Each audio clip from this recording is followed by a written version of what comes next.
the king's right-hand man, and King Benadad. But he went into this battle.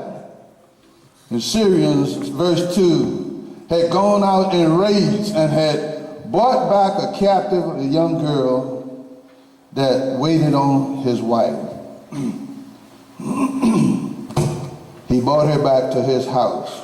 Come on, pal. And it became a blessing for Naaman. Yeah. Because she looked at him after she was settled, and sometimes when we get in situations we don't know which way to go, how we gonna feel about it, but she had made herself satisfied at the situation that she was in. Glory. And she began to look around at the situation that was around her. And she began to look at Naaman, and she said here in the 3rd verse, only if my master was with the prophet who is in Samaria, for he would heal him of his leprosy. And anybody that's sick, hear this word. It's a word, a powerful word from the Lord. The Lord was always giving a word to a prophet back in that day. And this word came to came to Naaman through a girl that he had gained captive and brought her back to this house. Now, number one, what's going on here is Naaman went in a battle against God's chosen people, Israel, and whipped them.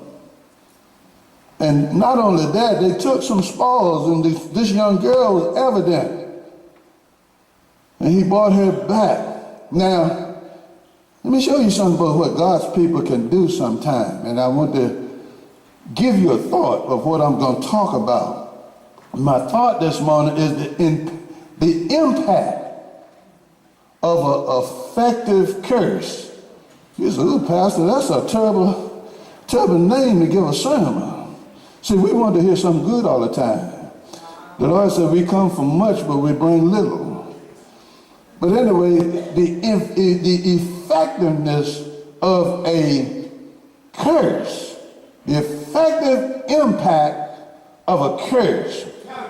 Now, looking at the clock, I'm trying not to be before y'all long. Give me about 20 minutes. Naaman was of the army of Syria. The army that he went against was the army of Israel. Now, you didn't beat Israel like that.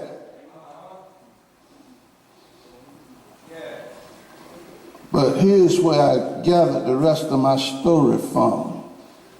I'm going to flip back to 1 Kings, because we're in 2 Kings, and I'm going to flip back to Kings, the 16th chapter. And I'm going to tell you a story here.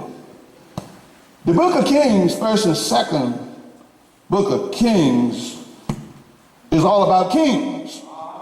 All right? Come on, preacher, help me now. It's a history of kings. We've been working on the history of Shiloh here for over a year. Couldn't get it all together this year, but next year we plan to blow it out and have more. So, because God takes history important. Book of 1st and 2nd Kings is all about every king of Israel and some other kings that was around about them. But God was taking notice of the kings. Now, Naaman the leper went out against this king of Israel. You remember down here, the king of Syria wrote the king of Israel a letter. Homeboy said, what are you trying to do? He trying to pick a fight with me? God's people. You said, he wasn't supposed to get excited. Yeah, we Christians are not supposed to get excited, but sometimes the humanity comes out of you. He said, what are you trying to do? Benadad, he trying to pick a fight with me? Who do you think I am, a God? Talking about Naaman. He sent Naaman down with a letter and said, I understand that you can heal Naaman. He wasn't talking about him directly.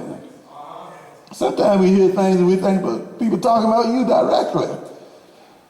But he was talking about the prophet Elisha. All right? Now, Elisha worked between 4 kings, I believe it was. At this particular time, he was with Ahab. Y'all remember Ahab? If I call his wife's name, Jezebel. Jezebel. And Jezebel, go with me back over to Kings, 16th chapter of 1 Kings. I'm going to show you what God was taking note on Ahab. 16th chapter.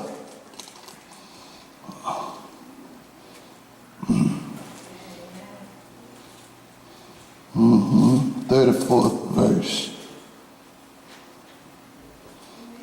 33, verse 33. I want y'all to take a note of this. Y'all there? 33, verse 33. Said, and Ahab made a wooden image. Ahab, listen to this. I got the NIV. It said, Ahab did more to provoke God, the God of Israel, and to anger than all of the other kings put together. That's a terrible record to have. I want to ask the question, God's asked the question, have you been provoking God? See, because you can get cursed behind that. And let me come over here to this side. You've been provoking God because you can be cursed. The things that we do in God's face will bring a curse on you. Let me say that again.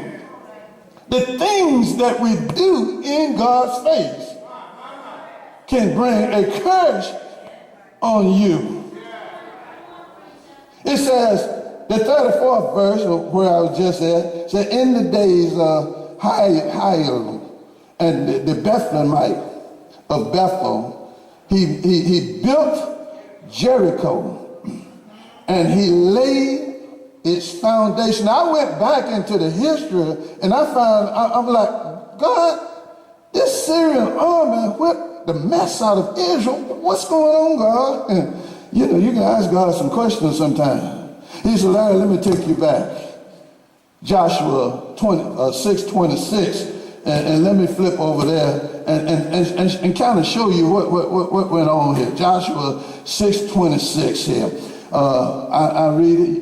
Joshua 6:26. Joshua, after he had spared Rahab, said here in the 26th verse, if you can't find it, look at the screen. I think they got it on the screen for you. Joshua charged them at that time, saying, you know, remember Joshua won the battle of Jericho? Joshua went in there and didn't have to fight. He said, y'all, just be quiet. Now that's, you know, black folk can't be quiet long. Sometimes when you want them to be noisy, they won't be noisy. And then sometimes when you want them to be noisy, they be quiet. He said, Joshua said in the 26th verse of the 6th chapter, he said, cursed be the man before the Lord who raises up and build the city of Jericho. He shall lay its foundation with his firstborn. Now look, for the sake of time, I'm going to tell y'all what happened. I got scriptures to prove it. After Joshua, which was the priest, God put him in charge after Moses died. Remember? Any of y'all Bible scholars remember the story? Joshua, in the first chapter of Joshua, God told Joshua, said, as I was with Moses, so shall I be with you. And Joshua told him how to go into Jericho. And they laid stones in the river and they crossed over. And he said, now Joshua, tell the people to march around Jericho. And don't say a word until I tell you to shout. Went in there and they marched around Jericho 6-7 days. On the 7th day, They did it 6 times, 7 times, something along in that area. And then Joshua said, all of a sudden, I shout. I mean, to know when you're on one accord, in the name of the Lord, you can have victory.